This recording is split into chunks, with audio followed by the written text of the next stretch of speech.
beloved mankind of earth, right now, while I am speaking to you, the blazing light of the cosmic power of the universe is pouring forth its perfection everywhere.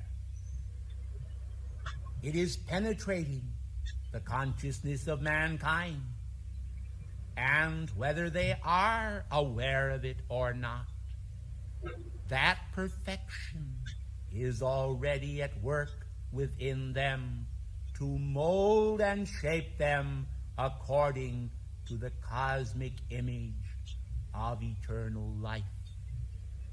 As I come to you then this night, it is with this thought in mind, that blazing light that is of God is penetrating the world at the same time that their consciousness is imbued with the densities of human creation. One day, all mankind will joyfully release all of the negatives of their consciousness into the mighty furnace of immortal life. At that day, there will be a balancing action that will occur in the world community, whereby all mankind will joyfully surrender that which is not of God, so that those conditions that have plagued them for far too long will at last yield themselves to perfection's mighty flame and the light of God that never fails. Are you aware of the historical events that have created so much conflict upon this planetary body for so long? Are you aware of your own struggles? Well, beloved ones, it does not help in many cases for mankind to dwell in those negative thoughts, for those negative thoughts are also the records. Have you thought of that? The very records that mankind have created. And like tiny seeds, they germinate and bring about perforce in the world of form the recreation of those very conditions which you have for so long sought to eliminate in your world. If you will understand this, you will see why it is necessary that you do not submit to those abject and fallen thoughts which occupy the minds of so many in the world community. In the name of heaven, the world has far too much of that activity without those individuals to whom is entrusted the great plans of heaven to also submit to negative conditions and manifestations, especially in their thoughts. For right there in your thoughts is where it all starts. Don't you see, beloved ones, that the great truth that God has brought to mankind has produced and wrought such a miracle of manifestation in the world of form, in the rocks, in the trees, in the lightning, in the rain, and in the gentle manifestations of cosmic grace that are outpictured in the beautiful flowers and in those products of nature which bring such delight to the mind, especially that trained observer who is looking for divine quality. Do you understand, then, that when mankind are expecting darkness, it is quite natural, because their thoughts are tuning in with darkness, that they should manifest those conditions? It is just that simple. And whereas you often are aware of these conditions, how very easily mankind fall into the very slot that leads them to a trembling in their limbs and in their mind, and the very wings which mankind ordinarily, when pursuing spiritual goals, would find raising them up to great heights in the view of God almost, are instead completely dashed to pieces before their gaze. And they wonder just what happened to the peace which they have always sought within their own divine core of manifestation. Well, beloved ones, won't you understand this law now, not only from the standpoint of being aware that the law exists, but also understanding the practicality of that law. For the practicality of that law is the law in use when mankind are able to summon from on high the necessary energy to repel in some cases and to ignore in others those depredations of the carnal mind which so often inflict mankind and are actually the bane of his existence. Well, I know tonight full well how many of you yearn within the realms of your own heart to find your freedom. Don't you think that there are others too besides yourselves upon the planetary body that are also yearning to find their freedom? It is completely wrong for mankind to always identify with a sense of their own concept of mysticism, for them to consider that their way is the way of the elect. For the way of the elect can only be God's way, if you think about it. And if it is God's way, it belongs to the perimeter of the divine mind in its great outflowing expression of cosmic beauty, which anyone may tap if they will only recognize it. And when they plug in to that glorious concept of their freedom in truth, to be able to recognize the threads of truth as they run through the warp and woof of all human experience, and also please include in experience divine experience, then do you see that mankind may understand just a little bit more about freedom. Tonight, when the manifestation of my coming was brought to the mind of many of you, you did not at first understand that I am a real being imbued with power from on high. Merely because I bear the name Pallas Athena does not mean in any way that I of necessity am identifying with any of you, for I am identifying not only with all of you, but with all mankind.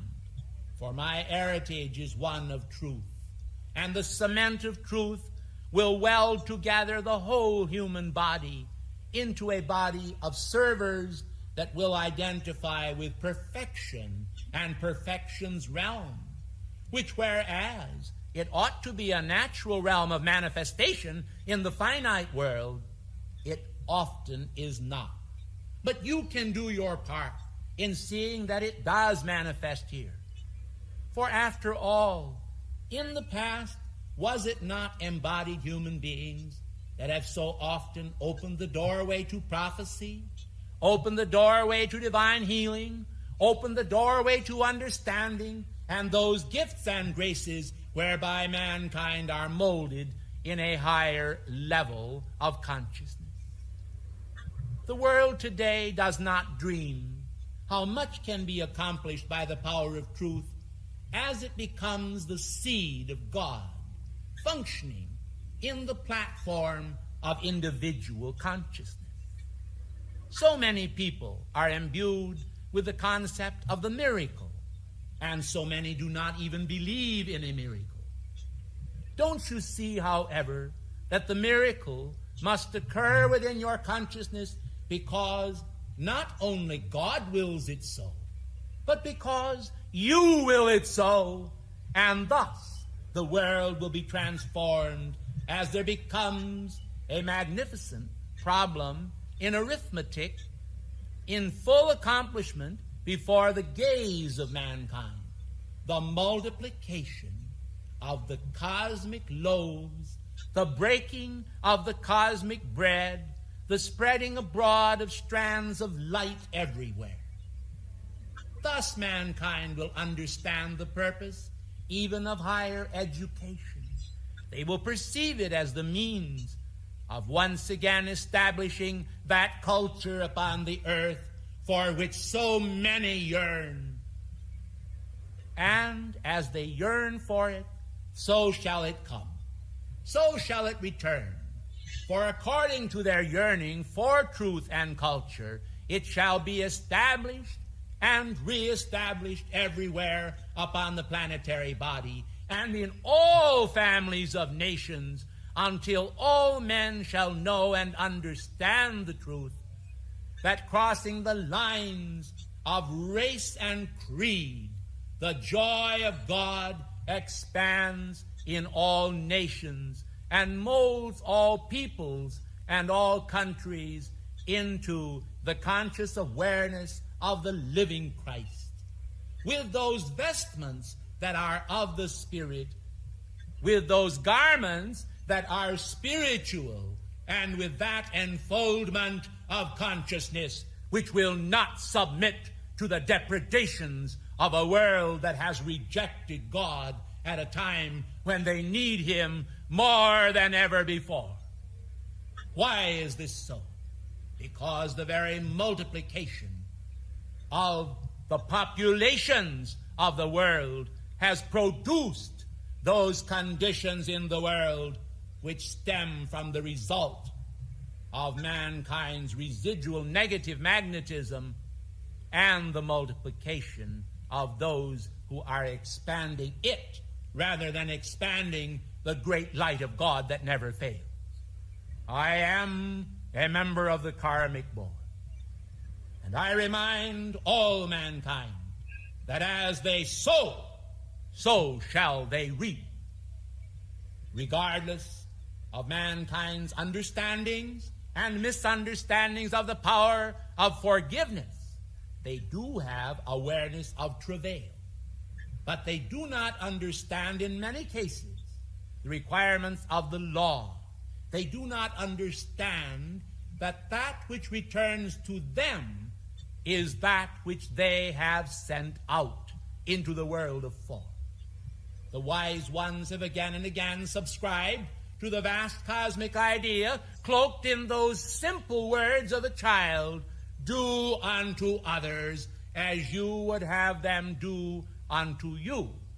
Simply because human beings have heard this before, simply because their minds are bored with the repetition of platitudes, they often fail to appreciate the great heavenly magnanimity which is clothed within those words, because those words are the fulfillment of the Master's intent that all should bear the stamp of the universal Christ upon the matrices of their own heart, that those matrices may be shaped in His image, that society and the individual may conform to that image, and that the earth be raised in the socket in which it is placed until it too may ascend in consciousness to that level where the gods may once again walk the earth as in ancient times. I will tell you this night that some of you did not fully realize the implications of my manifestation of the rainbow this very afternoon in the Parthenon.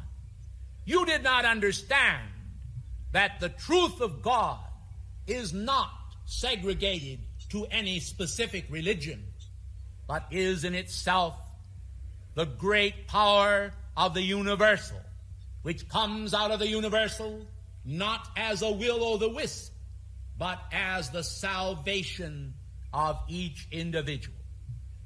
And it thunders and it lightnings into manifestation within the prepared consciousness until the prepared consciousness is able to identify with it. And with that moment of identification, man is changed in a moment, in the twinkling of an eye. And the last trump of cosmic triumph and victory sounds within the domain of his individual force field. For each of you, beloved ones, have a force field. You have created it. God has endowed it. Somehow or other, your awareness of responsibility has often escaped you. You have not recognized the need for man to put on the helmet of salvation.